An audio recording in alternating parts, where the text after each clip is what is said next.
Buenos días, 8 de la mañana, el mundo patas arriba. Atónita mira la bolsa lo que está sucediendo con ese G7, la OTAN que llega y un mundo que ahora mismo vive como la división, la separación, como si fuese ese polo norte que se va separando de un lado para otro, que ve como el hielo se rompe en dos, ve como las bolsas, ven como todo se separa. Ojo porque el G7 de este fin de semana ha puesto más leña en el fuego, muchísima más leña en el fuego, apoyado también por lo que está sucediendo con ese default de Rusia, que han buscado las sanciones durante los últimos meses, ya está aquí, ya ha llegado. Futuros esta mañana en positivo, sobre todo el oro. Si no iba a subir, pues ya había alguien que le diera un empujoncito para subir, diciendo que el oro ruso se iba a sancionar. Entramos luego en eso, tiene tela para cortar en esta mañana. El G7 ha sido un circo. Un circo. Se lo han pasado en grande en Alemania, allí con esas montañas, fenomenal, se lo están pasando bomba. Pero menudo circo el que están liando y menudo problema el que están poniéndole a la economía y a la geopolítica internacional. Lo decimos en tono cómico, pero es bastante trágico lo que está sucediendo a nivel internacional. Ahí les ven a todos en esa fotografía de familia en el que sin duda lo único que han hecho ha sido meterle más leña al fuego a todo lo que acontecía. Punto primero del día. ¿Está Rusia en default? Según Occidente sí. Según Rusia no. ¿Y los bonistas? ¿Qué piensan los bonistas esta mañana de ir a recoger el dinero, de denunciar el default de Rusia, etc, etc, etc? Vamos a contar la historia desde el inicio porque esto es el cuento de nunca acabar y hoy parecía que habíamos puesto el the end, ese fin al final, y resulta que horas después de que se cumpliera todavía nos quedan muchos más capítulos por delante, sobre todo porque Occidente puede forzar una situación, pero uno, Rusia, luego la legalidad internacional, le pueden contar una historia diferente. Fíjense porque lo que estamos viviendo ahora mismo son 40.000 millones. Hace un poquito más de un siglo, Rusia vivía un default. En la época de Gorbachev, Boris Yeltsin, se vive una situación parecida con una cantidad muy parecida, 40.000 millones de dólares. El juego está en el entorno de esos 40.000 millones de dólares. Gráfico de Bloomberg, se acaba el periodo de gracia, se vivió hasta esta noche a las 12, se acabó la historia, 100 millones, Occidente considera que se acabó, que Rusia está en default. Aquí tiene en junio una parte que la semana pasada de pagos en torno a los 400 millones que dijo Rusia que lo pagaba en el modelo nuevo. Ojo, porque en septiembre vuelve a haber vencimiento, octubre, noviembre ya en menor cantidad, en torno de los 100 millones. ¿Qué pasa con todo este dinero? ¿Qué pasa con los 40.000 millones que ahora mismo Rusia tiene en el corto o medio plazo que pagar? Bueno, pues ya se ha pasado el periodo de gracia, los Credit Default Swaps, ¿quién tiene los Credit Default Swaps? Banca Americana. Los Credit Default Swaps se pueden ya cobrar, de tal manera que hay alguien que ya coge aquí y empieza a decir, dinerito, ven a mí. Todo se ha forzado muchísimo en las últimas semanas. Oye, que hay unos intereses de una deuda de tal, bueno, venga, que son 1 millón. Bueno, pero por 1 millón vas a llevar al default. Bueno, no, pero tal, llega mayo, aquí está el dinero. No, no te dejo sacarlo. Oiga, ¿qué es un default? ¿Qué es un default? Es la imposibilidad de pagar. Usted no tiene dinero, es Sri Lanka. Hace ya 3 semanas, acude al Fondo Monetario Internacional, présteme usted dinero que no le puedo pagar a este señor que está aquí con sus bonos. ¿Qué es lo que está sucediendo ahora? Oiga, que tengo 600.000 millones de dólares. Ya, pero no los quiero. No, ya. Pero están aquí los 600.000 millones. Ya, pero las sanciones impiden... Bueno, pero las sanciones, ¿qué son? ¿Qué son las sanciones? Porque el globo terráqueo, la Tierra, el lugar donde habitamos, no lo conforman Estados Unidos y Europa, lo conforma el mundo, que hay mucha más gente. No, pero aquí Estados Unidos y Europa marcan las reglas y los demás las asumen. Y llega uno, en este caso Rusia, en el término económico, con China apoyado, y dice, oiga, sus leyes para usted. A partir de aquí, no, pero todo el contorno internacional... Bueno, vamos a ver qué despacho de abogados tiene las narices de meterse a la demanda contra Rusia de ese default. Porque ahora el punto, esta misma noche, Rusia ya ha contestado, ha dicho que si Occidente considera que está en default e inicia el proceso de default vía diplomática, se romperá toda la diplomacia con quien inicie el default vía diplomática y usarán una solución no diplomática. Textual lo han dicho. Oiga, ¿qué es una solución diplomática? Oiga, ¿más leña al fuego de cómo estamos ya? Parece que sí. Entonces, a partir de aquí, lo que tenemos es, bueno, ya se ha cumplido el periodo de gracia, pues venga, ya están demandando. No. ¿Por qué? Porque ahora tienen 3 años, desde hoy, tienen 3 años que si no acuden a reclamar el dinero, pueden acudir en cualquier momento de esos 3 años. De tal manera que un bonista que ahora tiene estos 100 millones, que lo tiene aquí en la mano, y de, puf, ¿qué hago? ¿Le hago el juego a Occidente sabiendo que voy a perder los 100 millones porque voy a acudir a los credit default swaps que tiene la banca norteamericana para que me dé el dinero que me va a dar una parte pequeñita de todo ese dinero porque en el fondo es un seguro de impago? ¿O me espero a ver si acaba la guerra de Ucrania, las sanciones se relajan y acudo con mis bonos allí, que tengo 3 años, 3 años y un día perdí el dinero, que tengo 3 años para que me lo pagues? Hombre, esta opción parece la lógica para los bonistas que en el fondo piensan en dinero, no en diplomacia, no en Joe Biden, no en von der Leyen, piensan en negocio. Entonces, si piensan en negocio y Rusia les ha dicho, oiga, yo ya les he puesto el dinero aquí, vengan cuando quieran y lo cogen. ¿Qué pueden hacer ellos? Tienen 3 años para que en cualquier momento de esos 3 años, si se relaja la situación, van, cogen el dinero y van. Oiga, como alguno haga la imprudencia de acudir al default, se va a armar la marimorena. Te lo está diciendo Rusia ya esta noche. Oiga, ¿no tenemos bastante ya? Y sobre todo, ¿de verdad Occidente piensa que Rusia está en default? ¿O que Rusia está en un default provocado? Y luego, Europa, ¿piensa que con todo este movimiento apoyando a Rusia en el default va a recibir mucho más gas en el corto plazo? Oiga, es que usted me ha cortado el gas. Bueno, y usted no me deja pagar. Es decir, nos estamos metiendo en la cueva del lobo. Y a partir de aquí veremos la salida. Este es el punto clave. Fíjense en el siguiente gráfico. Oiga, ¿qué es default? ¿Qué es un default? ¿Por qué una compañía entra en un default? Es decir, es la manera o es el fallo en el pago de la cantidad principal o de los intereses respecto a unos bonos cuando estos han fallado y continúan en un periodo de 30 días. Ya hemos llegado. Oiga, pero es que yo quiero pagarle. Ya, pero es que usted me paga en rublos. No, si yo le pagaría en dólares o en euros, pero es que el de allí no me deja. Pero yo los tengo. Tome, los dejo aquí. A partir de aquí, estamos en la situación más kafkiana de los últimos 150 años en la quiebra de un país. Y lo decimos desde España, que el Estado ha quebrado no sé cuántas veces. ¿Cuántas? ¿4? ¿5? Continuamente, desde que llegamos a América. Por lo que, sí, el default es la escasez o la falta de dinero para afrontar tus deudas. A partir de ahí, ¿tiene usted dinero? Bueno, es que usted no deja pagar. El lío es monumental. Y luego fíjense en este gráfico, porque igual que los credit default swaps han ido en aumento y los tenían unos pocos y se los metían en el bolsillito esperando este momento, hoy hay gente que va a hacer muchísimo dinero con los credit default swaps porque esos seguros de impago sí se pueden empezar a cotizar hoy al alza totalmente disparados. Está cuánto valía en este gráfico de Bloomberg comprar uno de esos bonos famosos que iban a vencer y que las sanciones no iban a dejar. Pues miren aquí cómo se ha comportado desde el inicio de la guerra el movimiento de la deuda rusa. Esos bonos, ¿qué valor tenían? Menor, menor, menor, menor, 20 céntimos. Menor cada vez. ¿Por qué? Porque las sanciones iban a impedir y quién quería comprarse un bono que sabía que le iban a impedir sí o sí cobrarlo, pero no por Rusia. A partir de ahí, punto principal de la jornada, tenemos esta semana G7, OTAN, tenemos datos de PIB, tenemos datos de inflación, Rusia. El punto fundamental ahora mismo en la semana está en el entorno de Rusia.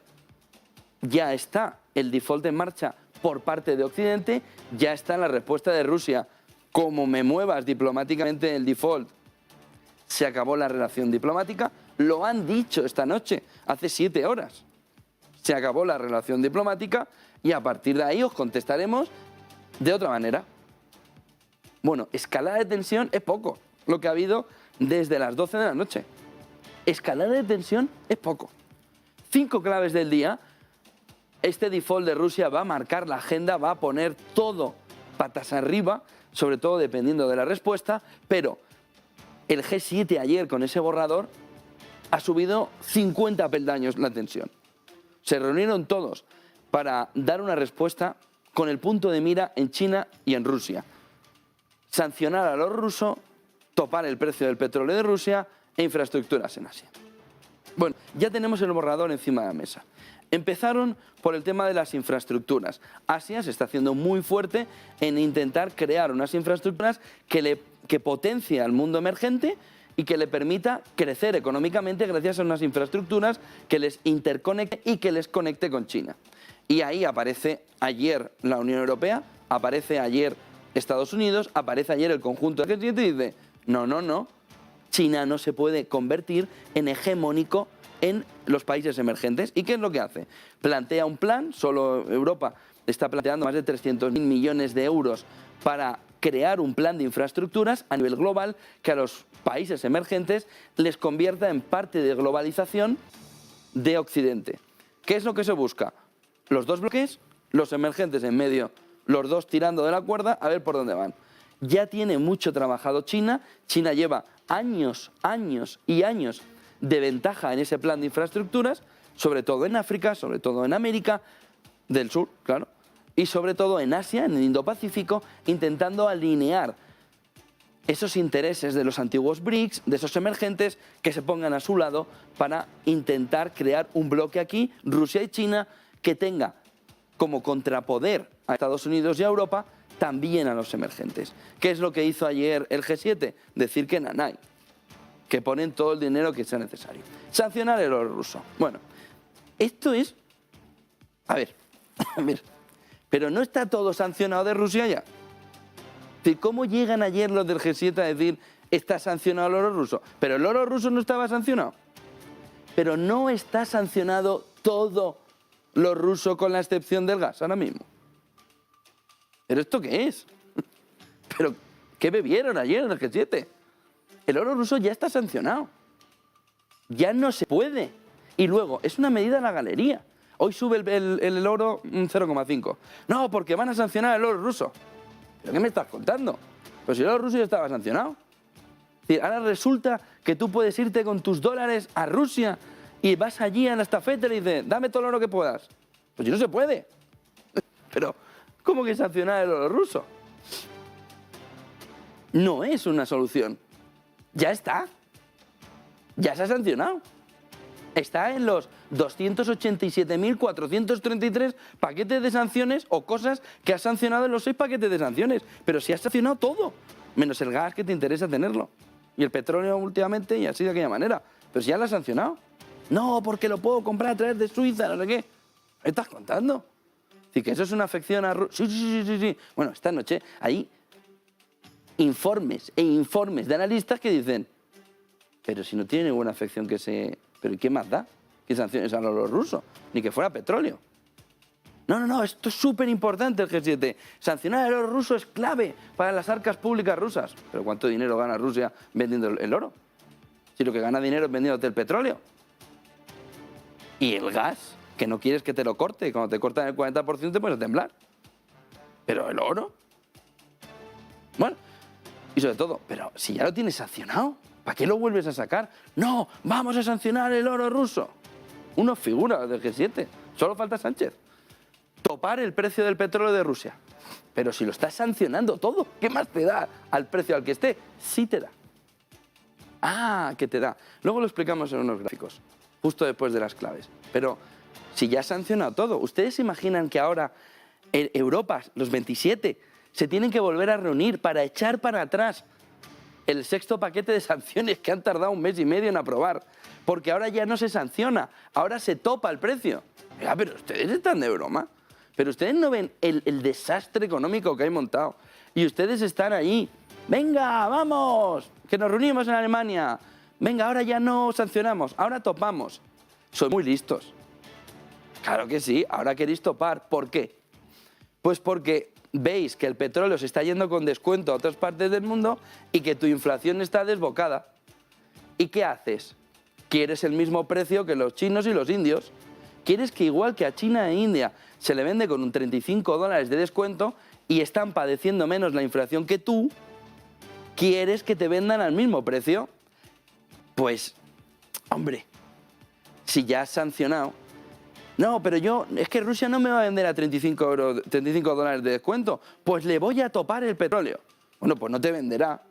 Es que es evidente. No, lo vamos a hacer a través de... Saben ustedes que hay una serie de barcos, solo una compañía controla el 95% de todo el petróleo que llega a los barcos, se asegura.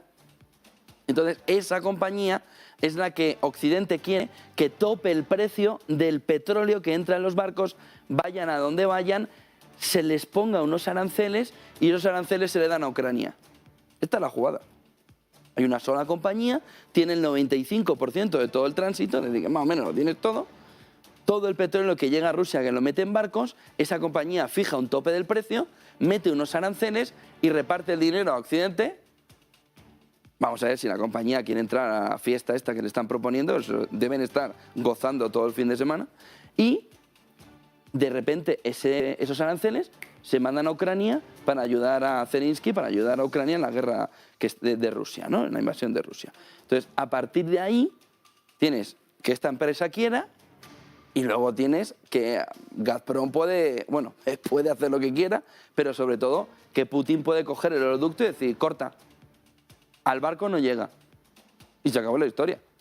Pero ahí está esa mira tan corta que tiene Europa para ver de qué manera, Europa y Estados Unidos y el G7, para ver de qué manera se puede intentar solucionar los problemas de la inflación con quien no es tu amigo, con quien le estás metiendo paquetes y paquetes y paquetes de sanciones porque él ha iniciado una guerra en Ucrania, pero porque tú le estás metiendo paquetes, e igual que la semana pasada ibas a quejarte, ¿por qué ya no me das petróleo? El 40% me lo has cortado, pues vete a Canadá, que estaba Trudeau además ayer, pues ayer, venga, habláis de la turbinita.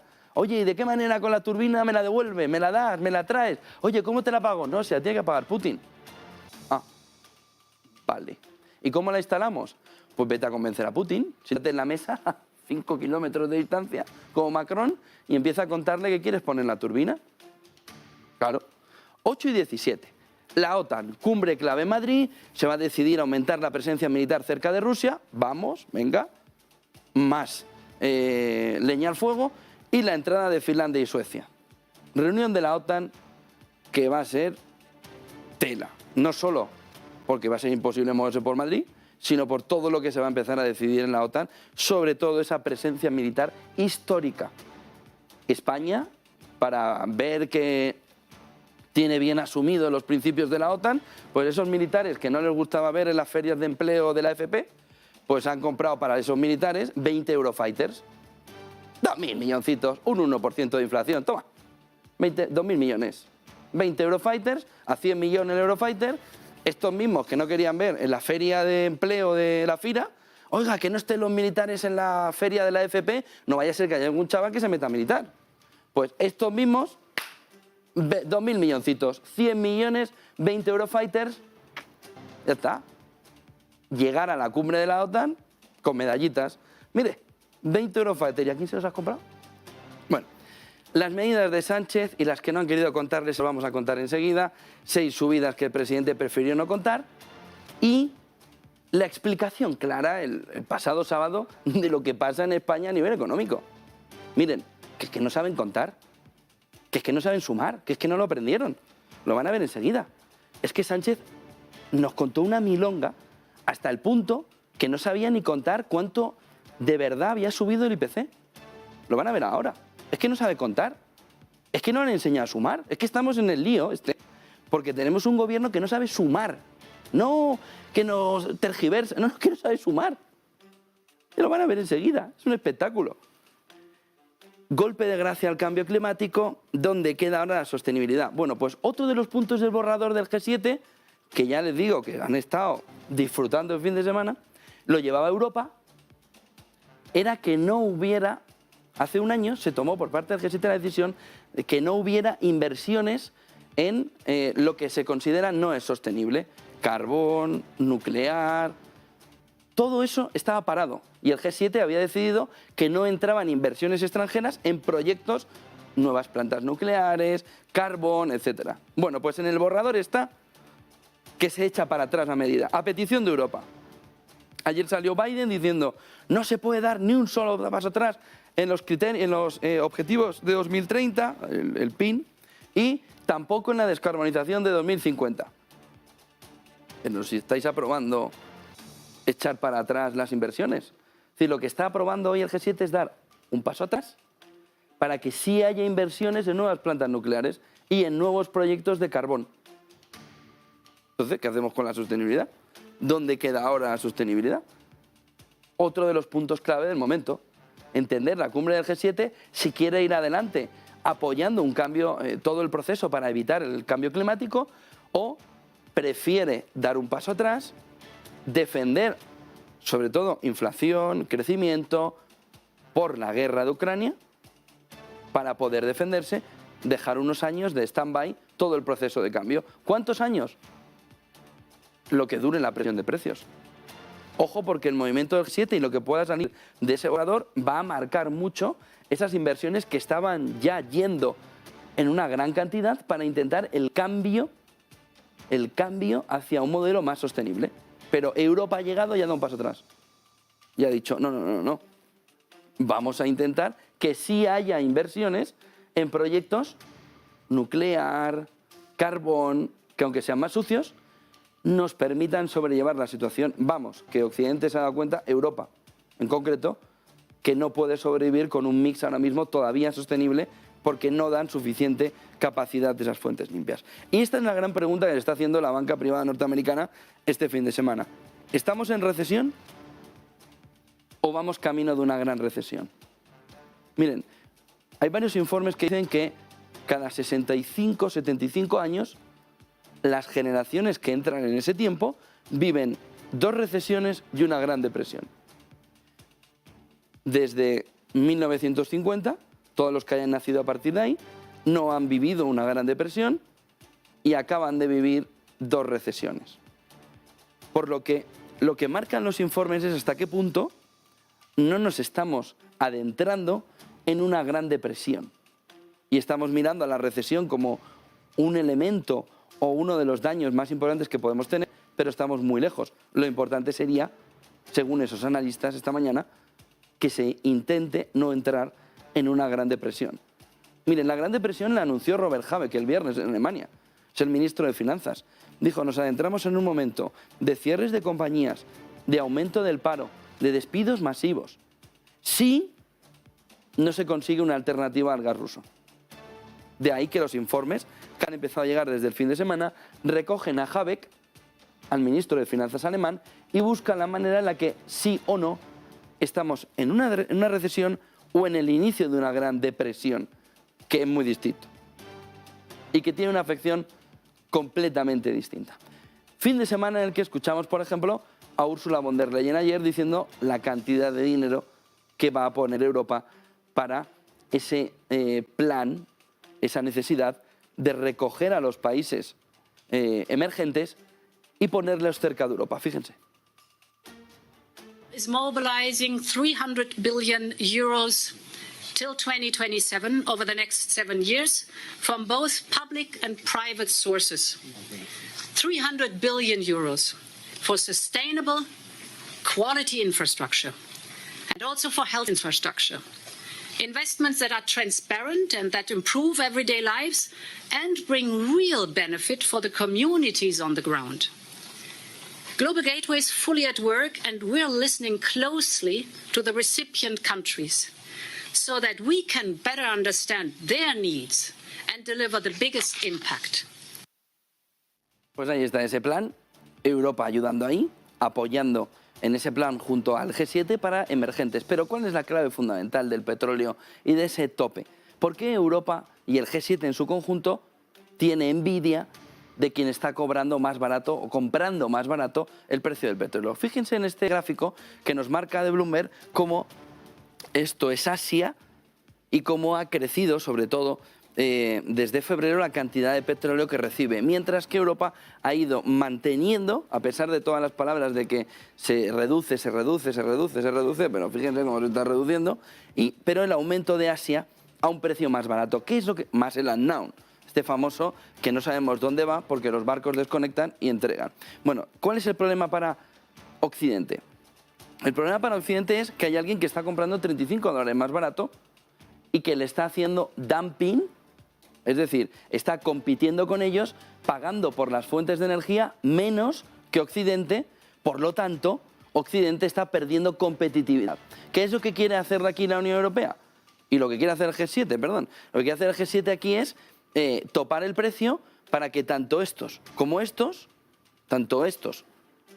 China, India y el conjunto asiático, más estos, paguen lo mismo que esto, es decir, que Europa, y no se genere un decoupling de inflación entre ambas zonas.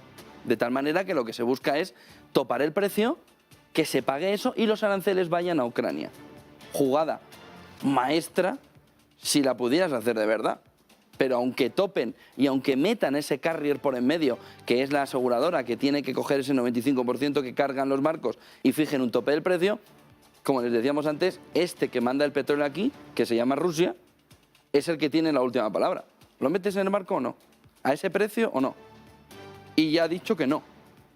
Y más cuando le estás llevando a default. No creo que hoy vaya a salir Rusia y decir, por supuesto, amiguetes de Occidente, ahí lo tenéis a $35. Fíjense cómo ha caído el precio en el siguiente gráfico, fíjense cómo ha caído el precio al que se paga el petróleo ruso por parte de India, de China. Fíjense el movimiento en este gráfico de Bloomberg, ese crudo de los Urales frente al Brent, con una caída que ha llegado a estar en $35 por barril y que ha recuperado algo hasta los $30. Pero ¿quién compra aquí a este precio? China e India.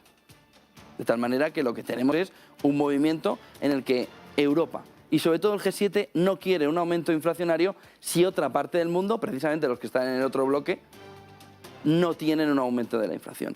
Esta es la parte clave que se está jugando en el G7. Envidia de que hay alguien que compra el petróleo más barato y que te está generando un dumping, una competencia desleal en el sentido de materias primas energéticas. Vamos a ver cómo va afrontándose este tema y cómo se puede, después del borrador, ver en la letra pequeña de qué manera el G7 quiere imponer ese tope. Ya hemos visto el del oro, vamos a ver de qué manera ese tope al petróleo puede surgir. El otro punto llegó el sábado. Sánchez, esas medidas, ya las han visto bastante, pero entre líneas nos quedó algo, y es la manera en la que se contaban determinados aspectos. Fíjense cómo cuenta Sánchez la inflación que tendríamos si el gobierno no tuviera alguna medida. Y piensen, solo tengan un número en la cabeza, la inflación de España está por debajo del 10%. Está un poquito por encima del 8%, ahora se lo vamos a enseñar. Entonces, si usted suma lo que dice Sánchez, no da lo que dice Sánchez. Miren. Con las medidas que aprobamos hace 3 meses y con las medidas que hoy hemos aprobado en este Consejo de Ministros, el Gobierno estima que vamos a contener en 3,5 puntos el alza de los precios. Es decir, contener en 3,5 puntos el IPC.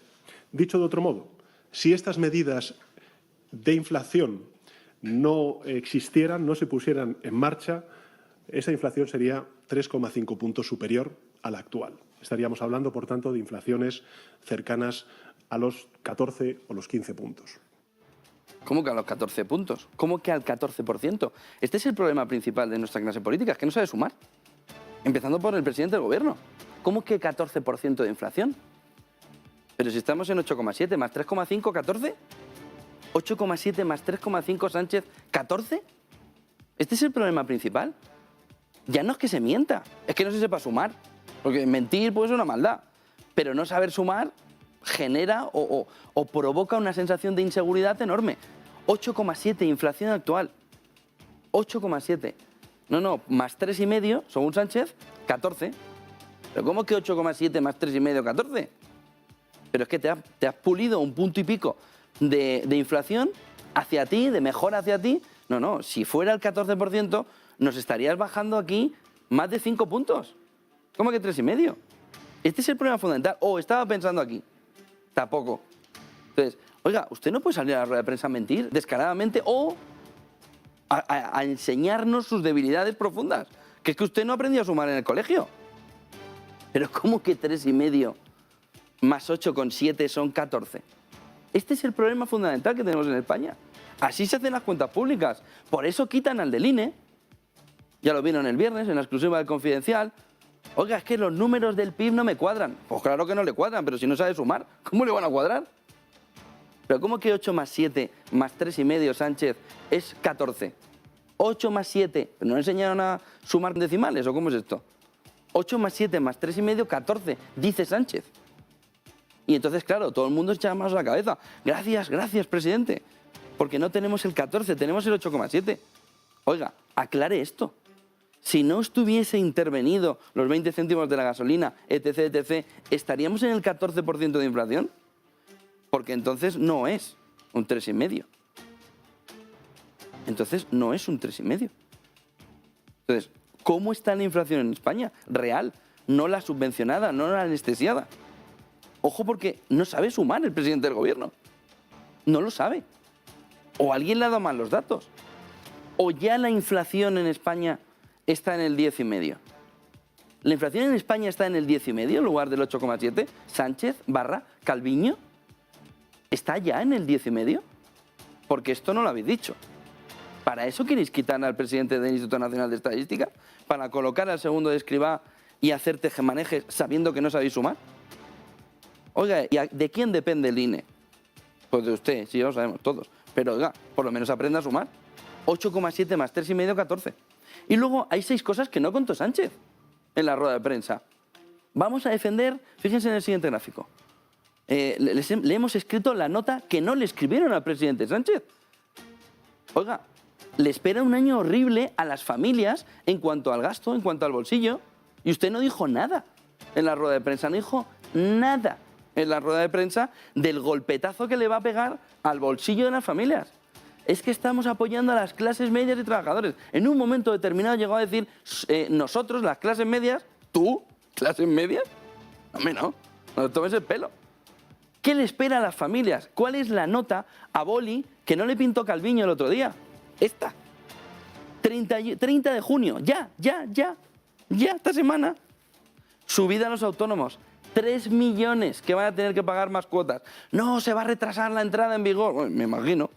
Si todavía tenéis una reunión mañana y habéis puesto la fecha del 30 de junio. Pero primer ataque importante al bolsillo, 3 millones de afectados, subida de los autónomos. Esto no se lo escribieron a Sánchez. Joder, estás defendiendo a las clases medias. ¿Cómo subes a 3 millones de afectados esto? Segundo, impuesto de matriculación. ¿A quién afecta que ese coche contaminante, que vas a ir a por él, no lo puedan cambiar? A las clases medias. ¿Y qué es lo que haces con las clases medias? Subirles el impuesto de matriculación para que no se lo cambien, o si se lo cambian, trinques tú por el camino el impuesto de matriculación. ¿Por qué no te lo escribieron el sábado para contarlo? Porque habría estado muy bien que las familias sepan a qué se enfrentan este año, o este septiembre, o este junio, el próximo año. No solo que les vas a dar 200 euros al que más lo necesitan, y a todos estos, ¿qué? Impuesto del diésel. Oye, si les metes un impuesto de matriculación, al menos libérales el impuesto del diésel. Libéraselo. No le empujes, además, a través del impuesto del diésel para quitar más dinero del bolsillo de los ciudadanos. Le vas a meter un impuesto más. No solo no anunciaste el sábado que rebajabas los impuestos a los carburantes, es que estás ya planificando, que lo has dicho, un impuesto al diésel. ¿Por qué no lo comentaste el sábado? Reforma de las pensiones, y toca ajuste en esta. Ahora es cuando le vas a decir a toda la clase media y trabajadora que en lugar de trabajar X años tienen que trabajar más para ampliarles el cómputo y que cobren menos. ¿Por qué no lo dijiste el sábado? ¿Por qué no le dijiste al sábado que para ayudar a las clases medias y trabajadoras, a las que le has subido un 15% a las pensiones no contributivas? Fantástico. Si lo que haces bien, lo haces bien, pero claro, es que hasta un reloj equivocado marca 2 veces bien la hora, como tú. ¿Y qué pasa con las familias? ¿Y qué pasa con esta reforma de las pensiones? Que ahora toca revisarlas precisamente en la ampliación del cómputo, buscando que aminore el precio que pagas por las pensiones. ¿Por qué no lo dijiste el sábado a las clases medias y trabajadoras? ¿Por qué no te escribieron la notita? Reforma tributaria para equilibrar las cuentas. Es que Europa lo que no te va a hacer es permitir todo. Y ya lo has anunciado. Vamos a hacer una reforma tributaria que nos limite un poco el gasto y que nos equilibre todas las cuentas. Y el último punto es el más kafkiano. El pago que te ha obligado Europa a usar todos los ciudadanos, las clases medias y trabajadoras, por supuesto también, la vía pública. Una especie de impuesto de la basura para todo aquel que quiera circular por la vía pública y que cuando hagas una vía regional entre dos pueblecillos, lo paguen los de los dos pueblecillos, el mantenimiento, la construcción y el futuro de la vía. Oiga, ¿por qué no lo contó? Esto va a ser un golpe importantísimo en un nuevo impuesto que te obliga a Europa a las carreteras. Y sin embargo, viniste a contarnos la milonga de que habrías reducido entre un 40 y un 50% el precio del gas.